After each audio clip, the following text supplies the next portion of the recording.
নমস্কার, good morning. কেমন আছেন সবাই? অম্বিকা ব্লগস একটা নতুন ব্লগে আপনাদের স্বাগত জানাই। এখন বাজে 4:45। 4:45 থেকে ব্লগটা শুরু করেছি। আর বাচ্চাদের স্কুলে পাঠাবো, তো লাঞ্চ তৈরি করছি। বানাচ্ছি সাবুদানার খিচুড়ি। অ্যাকচুয়ালি এটা সাবুদানার খিচুড়ি নন বেঙ্গলিরা বলে, আমি বলে থাকি সাবুদানা, মানে মশলা সাবুদানা। তো এটা পাঞ্জাবের থেকে শিখেছি। যখন পাঞ্জাবে থাকতাম তো তখন থেকেই এই রান্নাটা করি, আমি শিখেছি। আর এখনো অবধি এটা আমি করে থাকি। তো আজকে আর রান্নাটা শেয়ার করলাম না। বাচ্চাদের স্কুলে পাঠিয়ে একটু যাব আমার গ্রামের বাড়ি, তারা আছে।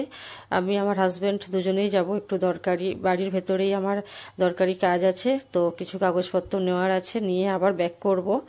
তো এসে আবার এখানে দুপুরে রান্না করব, বাচ্চারা স্কুল থেকে তখন এসে যাবে।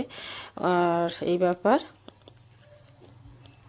রান্নাটা পুরো শেয়ার করলাম না। দিলাম বাদামের পাউডার করে দিলাম, নারকেল কোড়া দিলাম, আর ছোট ছোট করে আলু কেটে শুকনো লঙ্কা ফোড়ন দিয়ে, কারি পাতা ফোড়ন আর জিরা ফোড়ন এইসব দিয়ে তৈরি করেছি। আর ধনে পাতা তো দিলাম লাস্টে।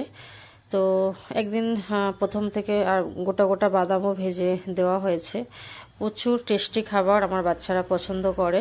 তো একদিন রান্নাটা শেয়ার।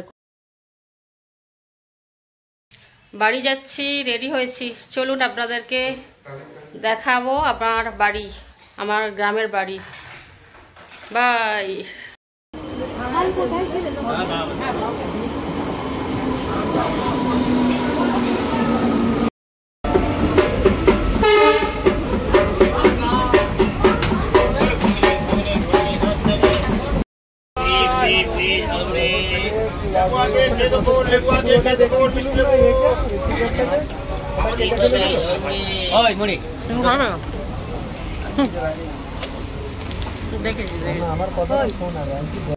ট্রেনে ঝালমুড়ি খেতে খেতে আমার বাড়ি চলে এসেছি।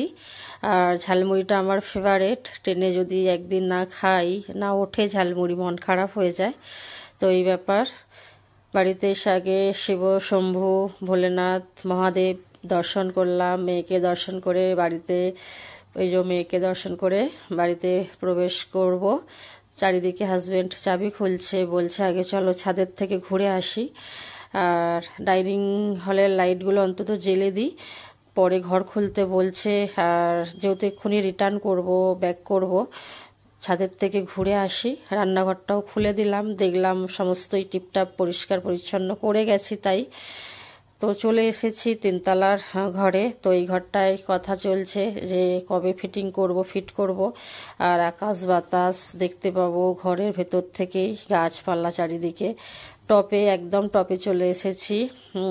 তো এখান থেকেও পুরো ফুল অক্সিজেন, চারিদিকে সবুজে সবুজ প্রকৃতি মায়ে ভরা। পাতা কেটে লাভ হয়েছে? সত্যি লাস্টে গরুই খাবে। কেন?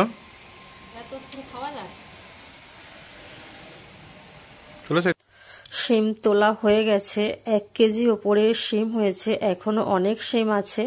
তো আজকে আর বেশি নেবো না, আর বাড়ি চলে আসবো। কাগজপত্র নেওয়া হয়ে গেছে, বাড়ি এসেও গেছি। তাড়াহুড়ো করে রান্না করলাম পাঞ্জাবি রেসিপি, একটা ছোলার ডালের রেসিপি, মশলাদার ছোলার ডাল। এটা ভাত দিয়ে পাঞ্জাবি লোকেরা প্রচুর খেত, আমি এটা শিখেছি ওখান থেকে। তো এটাই আজকে বানালাম। তো আজকে পাঞ্জাবেরই রেসিপি পুরোটাই বানালাম সকাল থেকে। তো চলুন